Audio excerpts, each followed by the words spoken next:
మీ business ఏదైనా మీ ఊర్లో promotion చేయాలంటే అది సుమన్ టీవీతోనే సాధ్యం. ఇప్పుడే సంప్రదించండి. రక్త సంబంధం రాజకీయాలకు బలవుతాయా?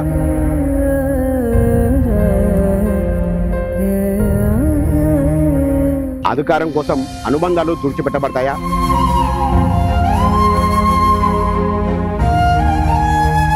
ఒకప్పుడు ఒకే ఇంట్లో నవ్వులు పంచుకున్న ఈ కుటుంబం ప్రతీకార వేడి రాజకీయ కక్షకు వేదికగా నిలిచింది.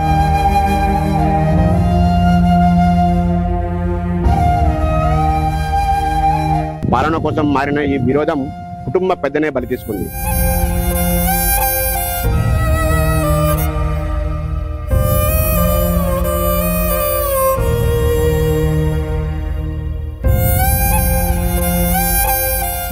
ఆధిపత్యం కోసమే మారిన విరోధం సొంత కుటుంబీకులే హత్య చేసేలాగా మారింది. ఈ ఉదంతం అయితే సూర్యాపేట జిల్లా నూతనకల్ మండలం మిర్యాల గ్రామంలో చోటు చేసుకుంది. ఏదైతే 2 రోజుల క్రితం హత్యకు గురైన చక్రయ్య గౌడ్ ఉన్నారో మాజీ సర్పంచ్, అతని హత్యలో పాల్గొనేది మాత్రం సొంత కూతుర్లు అల్లుళ్ళే కావడం ఇక్కడ ఒక దుర్మార్గంగా చెప్పుకోవచ్చు.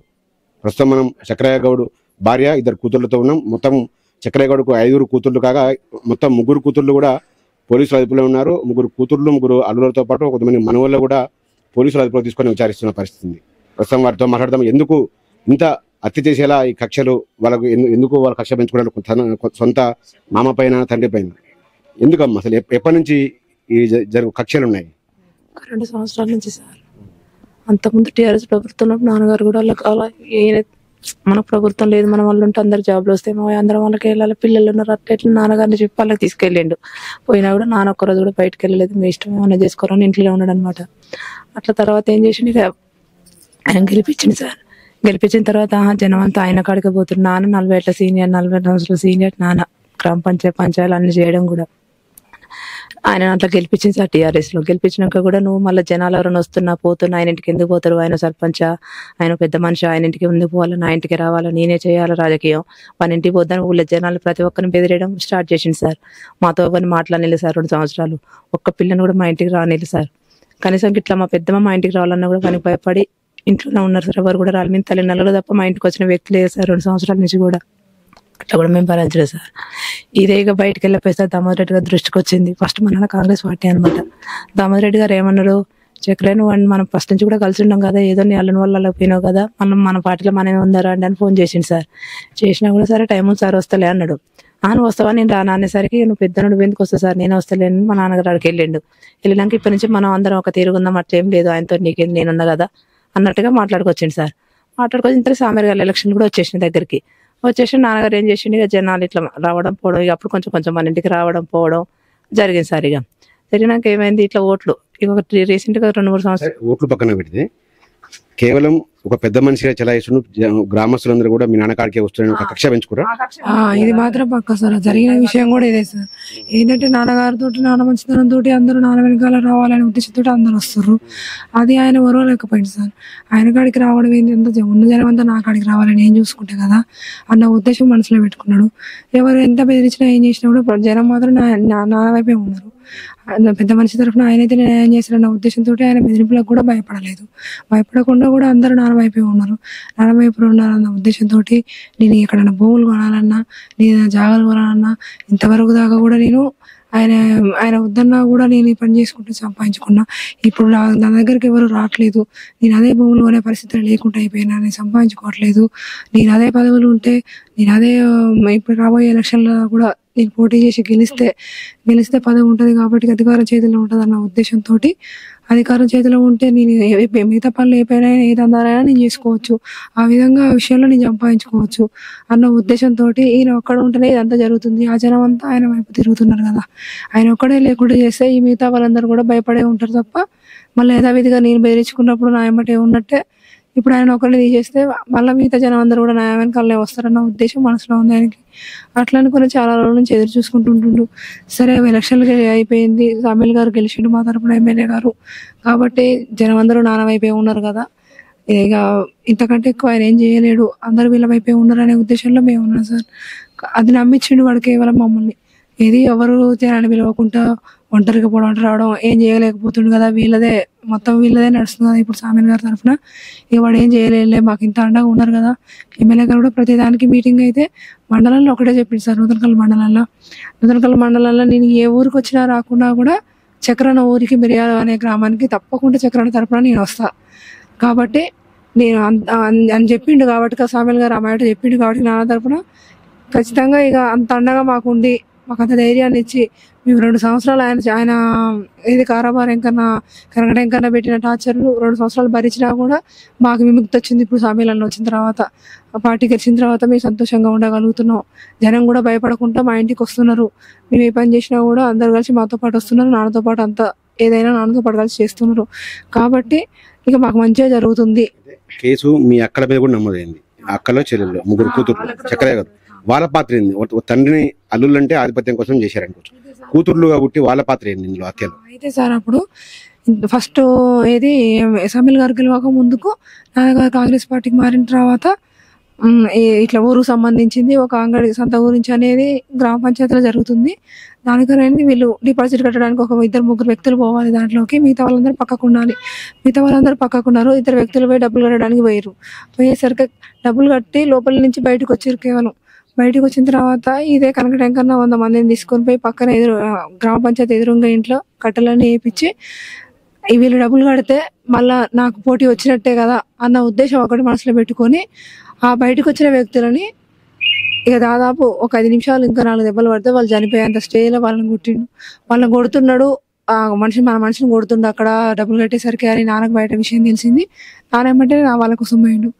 జనం ఉన్నారు కదా, నువ్వు పోతే నిన్ను మాత్రం ఉంచారు, పెద్ద మనిషి నువ్వు మాకు ఉండాలి, నువ్వు వెళ్ళొద్దు, ఏం కాదని అన్నారు. అన్నా కూడా అవతల నా వ్యక్తి దెబ్బలు పడి వాళ్ళని కొడుతుంటే నేను ఉంటేంది పోతేంది, నన్ను ఎందుకు ఆపుతారు మీరు నాన్న లెక్క చేయకుండా పోయిండు. ఆ రోజు కూడా నాన్న అయితేంది నా భర్త అంటే ఆయన 4వ అల్లుడు, చక్రయ్య గారు 4వ అల్లుడు, ఇద్దరు కలిసిపోయారు. వీళ్ళిద్దరు నాన్న అయితేంది అల్లుడు అయితేంది ఎప్పుడైతే పోయిర్రో మా వాళ్ళు ఎప్పుడైతే అక్కడికి ఎంటర్ అయ్యారో గ్రామ పంచాయతీకి ఆ కొట్టే వ్యక్తిని ఇచ్చిపెట్టి వచ్చి వీళ్ళిద్దరిని కొట్టారు. అందువల్ల ఆ వ్యక్తి బతికిండు ఈ రోజు, లేకపోతే ఆ రోజు ఆ వ్యక్తి చనిపోయాడు వాళ్ళ చేతిలో. అట్లా చేసుకుంటూ వచ్చిండు సార్. అట్లా చేసిన తర్వాత ఇక 2 సంవత్సరాలు కూడా మమ్మల్ని టార్చర్ చేసిండు. అదే ఆ గ్రామ పంచాయతీ విషయంలో ఆ పెద్ద కూతురు, 3వ కూతురు, చిన్న కూతురు కూడా అప్పుడు ఇంకా ఇదంతా కూడా జరగకుండా కూడా ఆ గొడవ కారణానికి కూడా తన భర్త కనకటెంకన్న అనేటోడు వాళ్ళని కొడుతుంటే కూడా ఆ రోజు కూడా ఈ 3 కూతురు అక్కడ ఉన్నారు సార్ గ్రామ పంచాయతీ దగ్గర. మేము ఇంటి దగ్గర ఉన్నాం, వాళ్ళు గ్రామ పంచాయతీ దగ్గర ఉన్నారు. ఉండి కూడా ఎప్పుడైతే కనకటెంకన్న కనకట శ్రావణు మా నాన్నగారిని కింద పడేసి కుట్టిర్రో నా భర్తని, వాళ్ళని కొడుతున్నప్పుడు ఆయన కూతురు 3 కూడా అక్కడనే ఉండి నాన్న రాయి తీసుకొని కుట్టింది సార్ పెద్ద ఆమె. అదే నా భర్త, తనకు మర్దే అవుతాడు కదా, అయినా కూడా వీడు వచ్చిందాకా వీళ్ళు వదిలిపెట్టకుండా కొట్టండి రా అని మాటలు అనుకుంటా. అక్కడ వాళ్ళు కూడా ఉన్నారు, ఎవరు విలేకర్స్ కూడా ఉన్నారు. వాళ్ళ ముందటనే పోలీసు వాళ్ళు ఉన్నారు, విలేకర్స్ ఉన్నారు అక్కడ వీళ్ళు దౌర్జన్యం చేసినప్పుడు కూడా. అదే ఆమె నా పెద్ద ఆమె మా నాన్నని రాయితో కొట్టింది కింద పడేసి. మళ్ళీ అదే చేతితోటి అదే రాయితోటి నా భర్తను కూడా తలంతా మళ్ళీ కొట్టింది. ఈమె ముగ్గురు కలిసి కూడా ఆ రోజు కూడా నాన్న మీద దాడి చేసిరు, కొట్టిరు. ఇక వాళ్ళకు మాకు సంబంధం లేదని మా నాన్నగారు అనుకున్నాడు ఆ రోజుతోటే. ఆ రోజు నుంచి కూడా వాళ్ళ పగ పోలేదు మా నాన్న మీద. కూతుర్లే కదా ఎట్లా చేసి ఉండొచ్చు, ఇట్లా వాళ్ళకే సంబంధం అని మీరు అనుకోండొచ్చు. ఆడవాళ్ళు అయినా తనకు బిడ్డలైనా కూడా నాన్నగారిని ఆ రోజు నుంచే తన భర్త సపోర్ట్, కొడుకుల సపోర్ట్ చూసుకొని కూడా ఆ రోజునే నాన్నగారు కొట్టిరు. అదే విధంగా ఆ రోజు గొడవ అయిన తర్వాత కూడా మా నాన్న ఇంటి ముందుకు వచ్చిరు. మళ్ళీ ఇంటి మీదకి వచ్చి కూడా గొడవ చేసిర్రు. మిగతా జనం అందరూ వచ్చి నాన్న మంచితనం కోసం ఇంటి మీద పడొద్దు, పెద్ద మనిషిని కొట్టిరు, అయిపోయింది, మీరు ఇంటి మీద పడొద్దు, ఇంట్లో ఆడవాళ్ళు ఉన్నారు అని వాళ్ళని వెనక తీసుకుపోతే సార్ ఆ రోజు కూడా వాళ్ళు ఏం చేశారని మీరు అడిగారు కదా. ఇప్పుడు ఆ గొడవ జరిగి వాళ్ళ జనం అందరూ వచ్చి వాళ్ళని వెనక నెట్టుకోకపోతే కూడా ముగ్గురుగా మా ఇంటి ముందు నిలబడి ఈ రోజు కొట్టినాము వాడిని ఆడేసి వచ్చినాము, ఏది తండ్రిని ఈ రోజు కొట్టి వాడిని ఆడేసి వచ్చిన కూతుర్లు అన్నారు ఈ మాట. ఏది కనకటి స్వరూప, కనకటి సునీత, కనకటి కళ్యాణి. అయితే వాడిని కొట్టి అక్కడ పడేసి వచ్చినాము. కానీ ఇంతటితోటి అయిపోయిందని మీరు అనుకోవద్దు, మమ్మల్ని అనటం ఇంట్లో ఉన్న వాళ్ళని ఇంతటితోటి అయిపోద్దని మీరు అనుకోవద్దు. ఇంతటితో ఇచ్చిపెట్టాం. నేను ₹1,00,00,000 సూర్యాపేటలో నా భర్త ₹1,00,00,000 పెట్టి ఒక ఫ్లాట్ కొన్నాడు ఈ మధ్యలోనే. ఆ ₹1,00,00,000 ఆస్తి పెట్టి అమ్మిచ్చైనా సరే కానీ మీరు నా తండ్రి లేదు ఏం లేదు. ఆ ₹1,00,00,000 ఆస్తి అమ్మిచ్చైనా నేను వాళ్ళు 2 కాళ్ళు ఇరగొట్టి 2 చేతులు ఇరగొట్టి వారిని ఇంట్లో పడేయకపోతే మేము బిడ్డలమే కాదు వానికి అనే మాట అన్నారు సార్ వాళ్ళ. అన్నంత పని ఈరోజు చేసి ఆ రోజు ఆ మాట అన్నారు. ఆ రోజు ఆ మాట అన్నోళ్ళు ఆ రోజు నుంచి ఈ రోజు వరకు అదే పరిస్థితుల్లో ఉన్నారు వాళ్ళు. ఇక కూతుర్లు ఎట్లా చేసిరు అనడానికి అది నిజమా అబద్ధం అనేది ఇప్పుడు మీకు అర్థం కావాలని నేను చెప్పిన విషయం. అదే ఆ రోజు ఆ మాట ఎట్లా అన్నారో అదే విధంగా ఈ రోజు భర్తలు ఆ పని చేస్తుంటే, కొడుకులు ఆ పని చేస్తుంటే వాళ్ళకు కూడా తెలుసు సార్ ఈ విషయం. వాళ్ళు పోకపోవచ్చు, ఇంట్లో ఉండొచ్చు, వాళ్ళకు కూడా ఈ మ్యాటర్ తెలుసు. తెలిసి కూడా వాళ్ళు కనీసానికి సరే కొట్టినాం, తిట్టినాం, కాలు చేతి తిరిగినా మనిషి కనపడతాడు అన్న ఉద్దేశంతో అయినా అనుకోకుండా కనీసం ఒక చిన్న ఇన్ఫర్మేషన్ కూడా వాళ్ళు ఏదో గొడవ అయితే ఉండొచ్చు ఒకవేళ, కానీ బయటకు అయితే పోనీయలేరు అనేది కూడా పక్కింటి వాళ్ళతో కూడా మాకు ఒక మాట అనేది చెప్పలేదు సార్ వాళ్ళు. కాబట్టి వాళ్ళకు కూడా ఖచ్చితంగా ఈ విషయం తెలుసు, వాళ్ళకు కూడా ఇందులో పాత్ర ఉంది. అదే విధంగా బట్టల బ్యాగులు చదువుకొని కూడా వాళ్ళు అక్కడ మా నాన్నగారిని అక్కడ చేసే పని జరుగుతున్నప్పుడు కొట్టేటప్పుడు వీళ్ళు ఇక్కడ రెడీగా తయారైపోయి నుద్దనకల్లు పోయి బ్యాంకులో డబ్బులు డ్రా చేసుకుని కూడా రెడీ అయిపోయి బ్యాగులు పట్టుకొని పోయింది సార్ వాళ్ళు. అమ్మ, నీ కడుపున పుట్టిన పిల్లలే ఇటువంటి కన్నతండ్రినే పొట్టన పెట్టుకున్నారు. ఏమనిపిస్తుందో తల్లిగా మీకు? నాకా నా భర్తను కొట్టిన వాళ్ళు తప్పకుండా వాళ్ళకు శిక్షించాలి. నా భర్త చచ్చిపోయిందా వాళ్ళని కూడా చంపాలి. నీ కూతుర్లు నీ అల్లులే కదా? నా కూతుర్లు, నా అల్లురు, నా బిడ్డలు. నా కూతుర్లు, నా అల్లురు, నా బిడ్డలు కనకడి స్వరూప కనకడి. అయితే ఏం చేయాలి వాళ్ళని? ఎటువంటి శిక్ష వేయాలి వాళ్ళకి? శిక్ష సార్ ఖచ్చితంగా ఊరి శిక్ష చేయాలి. వాళ్ళ ఊళ్ళకు రానియద్దు. వాళ్ళు ఇంకా ఊళ్ళకి వస్తే మళ్ళా మమ్మల్ని ఉంచారు, మా అమ్మటలు ఉంచారు. అందువల్ల వాళ్ళ వెనకాల 20 మంది ఉన్నారు. ఆ 20 మందిని ఏం చేస్తారు కానీ మీ కుటుంబాల్లో చేయాలి. నువ్వు ఇంత తల్లిగా అంత అనుకోవద్దు సార్, మీరు తప్పకుండా చేయాలి. నన్ను ఆ భర్త రట్ట గొడ్డల్లో తీసుకొని ఆ ప్రకారంగా నరికారు. నిన్న ఏమనిపిస్తుంది? మీ కడుపున పుట్టిన ఇట్లా పనిచేస్తుంటే ఏమనిపిస్తుందో తల్లిగా మీకు? నాకేమనిపిస్తుంది అంటే నేను ముండ మూసినట్టు వాళ్ళు పోయాలి, వాళ్ళు చావాలి, వాళ్ళు ఊళ్ళకి రావద్దు. నేను తలుచుకోలేదు. అది ఇంకో విషయం ఏంటంటే అందులో ఆ రోజు నాన్నగారిని అక్కడ కొట్టిన రోజు అదే కొట్టే వ్యక్తులు కూడా ఏమన్నారంటే ఈయన ఒక్కనే కొట్టి పెట్టట్లేదు మేము, ఈయన వచ్చిన తర్వాత కూడా ఈయనతో పాటు మెయిన్గా ఉన్న ఏది నా భర్త అంటే ఆయన 4వ అల్లుడు, మా నాన్నగారు 4వ అల్లుడు, వాడిని కూడా మేము వదిలిపెట్టాము. ఇప్పుడు ఈయన వచ్చిన తర్వాత నెక్స్ట్ చంపేది మేము వాడినే. వానితో పాటు ఆయన వెనకాల ఉన్న వ్యక్తులను కూడా మెయిన్ నాయకుల్ని కూడా మేము తీసేస్తాం. వాడిని మేము ఇంతతో నిన్ను ఇచ్చిపెట్టి నేను చంపినా కూడా వదిలిపెట్టాను రా మేము, నీతో పాటు ఉన్న నీ అల్లుడిని మిగతా నీ క్యాండిడేట్ల వ్యక్తులను కూడా మేము చంపని తీసిపెట్టామనే మాట అన్నాడంట సార్. అక్కడ వీళ్ళు అన్నారనే విషయం అక్కడ ఉన్న వ్యక్తి, చూసిన వ్యక్తి మాకు ఆ మాట చెప్పిండు. వాస్తవానికి కూడా ఇంతమంది కూడా కొట్టిన దాంట్లో ఆ రోజు కూడా కొట్టడానికి చంపడానికి చేసిరు సార్. అందుకే ఈ విషయం మేము నమ్ముతున్నాం. ఎందుకంటే మిగతా వ్యక్తులను కూడా ఇదే పరిస్థితి తెస్తారేమో మాకు. ఎంతకాలం నడుస్తుందమ్మా ఈ ఇద్దరి మధ్య ఆధిపత్య పోరు, ఈ గొడవలు? ఎన్ని రోజుల నుంచి అంటే సార్ ఇప్పుడు 3 సంవత్సరాలు అవుతుంది సార్. దగ్గర 3 సంవత్సరాల నుంచి అంటే 3 సంవత్సరాల లోపు ఎమ్మెల్యే గారు గెలవగా సార్. మాకు గెలవక ముందు 2 సంవత్సరాలు మాకు టార్చర్ చూపించిండు నాన్నగారి మీద. ఆ తర్వాత మా సామ్యాలను వచ్చిన తర్వాత మాత్రం మాకు మనశ్శాంతి అనేది వచ్చింది. మాకు గొడవలు కూడా లేవు, ఉన్నా కూడా మాకు హామీగా మాకు సామ్యాలు అన్నాడు అనే ధైర్యం మాకు వచ్చింది. అందులో ఆ తర్వాత కూడా ఆ సామ్యాలన్న ఉన్నంత కూడా ఈ రోజు ఈ పరిస్థితి తెచ్చి ఇంత ఘోరం జరుగుద్దని మేము ఒక రోజు అనుకోలేదు సార్. ఎందుకంటే మాకు వచ్చిండు కదా ఎమ్మెల్యే గారు వచ్చిన కాంచి తగ్గిపోయినాయి కాబట్టి మంచిగానే ఉన్నారు, మా నాన్నగారికి ఏది కాదు, మిగతా జనానికి గొడవలు రావు అనే ఉద్దేశం మేము నమ్మినాము.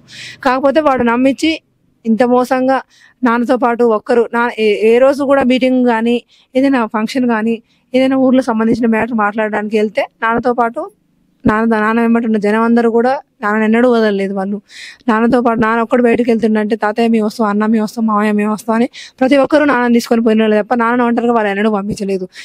ఇది పర్సనల్ గా నాన్న రోజు వెళ్ళినట్టుగానే ఆ రోజు కూడా చలకాడికి వెళ్ళి వస్తాను అన్న ఉద్దేశంతో ఒక్కడే వెళ్ళిండు. ఆ ఒక్కడే కనుక వెళ్ళకుండా నాన్నమ్మటున్న జనం అంతా కూడా ఆ రోజు వెళ్ళుంటే నాన్నకి పరిస్థితి వచ్చేది కాదు. ఈ రోజు ఆ జనం లేకనే నాన్న ఒంటరి ఉన్న చూసే వాళ్ళు చేసారు కాబట్టికే ఇది జరిగింది. లేకపోతే మా మనుషులు కనుక ఉంటే మా నాన్నకు ఏమీ జరగకపోవు. ఇది మొత్తంగా చూసుకుంటే కనుక ఈ మొత్తం వ్యవహారంలో చక్రయ్య గౌడ్ హత్య వెనుక ఆధిపత్య పోరే ప్రధానంగా కనిపిస్తా ఉంది. ఒకవైపు అసెంబ్లీలో కూడా నిన్న తుంగతుర్తి ఎమ్మెల్యే సామేల్ గారు దీన్ని మా కీలక అనుచరుని హత్య చేశారు, సో దీనిపైన కఠినంగా చర్యలు తీసుకోవాలని కూడా అసెంబ్లీలో కూడా దీనిపై చర్చ నిర్వహిస్తున్న పరిస్థితి నేపథ్యంలో దీన్ని సీరియస్గా తీసుకున్న పోలీసు ఉన్నతాధికారులు కూడా ఈరోజు చక్రయ్య గౌడ్ గారి నివాసం వద్దకు చేరారు. ఒకవైపు గత 3 సంవత్సరాలుగా ఇంత అరాచకం చేస్తున్నా కూడా చక్రయ్య అల్లుళ్ళు కూతుళ్ళు ఇంత అరాచకం చేస్తున్నా కూడా ఏం చేస్తున్నారంటూ కూడా కొంతమంది ఛార్జ్ మెంబర్ కూడా ఇచ్చిన పరిస్థితి ఉంది. ఐజీ సత్యనారాయణ గారు ఈరోజు వాళ్ళ గ్రామంలోకి వచ్చి వాళ్ళ ఇంటిని వాళ్ళ కుటుంబీకులను సందర్శించి వాళ్ళకు ఒక భరోసాని ఇచ్చారు. ఖచ్చితంగా న్యాయం చేస్తాం, ఎటువంటి ఎంతటి వారైనా కూడా వదిలిపెట్టే ప్రసక్తి లేదంటే వారికి భరోసా ఇచ్చారు. మరోవైపు ఆ మాతృమూర్తి చక్రయ్య భార్య ఎవరుండో తన సొంత కూతుర్లు అల్లుళ్ళు మనవల్లే ఇంతటి దురాగతానికి పాల్పడతారని అనుకోలేదు. వాళ్ళకు కూడా నేనైతే నా భర్తను కోల్పోయానో వాళ్ళు కూడా అదేవిధంగా నా కూతుర్లైనా పర్వాలేదు కానీ ఇటువంటి దారుణం మరొకరికి జరగకుండా ఉండాలంటే వాళ్ళు కూడా సేమ్ నాకు పట్టిన గతే పట్టాలని కూడా ఆమె కూడా శాపనార్థాలు పెడుతున్న పరిస్థితి కనపడుతుంది. మొత్తంగా చూసుకుంటే చక్రయ్య గౌడ్ గత కొంతకాలంగా కూడా గ్రామంలో 60 సంవత్సరాల నుంచి కూడా పెద్ద మనిషిగా చలామణి అవుతున్నారు. ఎటువంటి అందరికీ కూడా న్యాయం చేసేవారని కూడా ఒక గ్రామస్తులు చెప్తున్నారు. దీన్ని చక్రయ్య గౌడ్కు ఉన్న ప్రజాదరణను తట్టుకోలేకనే సొంత అల్లుళ్ళే ఇటువంటి దురాగతంగా పాల్పడడం మాత్రం ప్రస్తుతం ఈ రాజకీయాలలో కేవలం రక్త సంబంధాలు మానవతా విలువలు రోజు రోజు కూడా అంతరించిపోతున్నాయని నాకు నిదర్శనంగా కనపడతా ఉంది.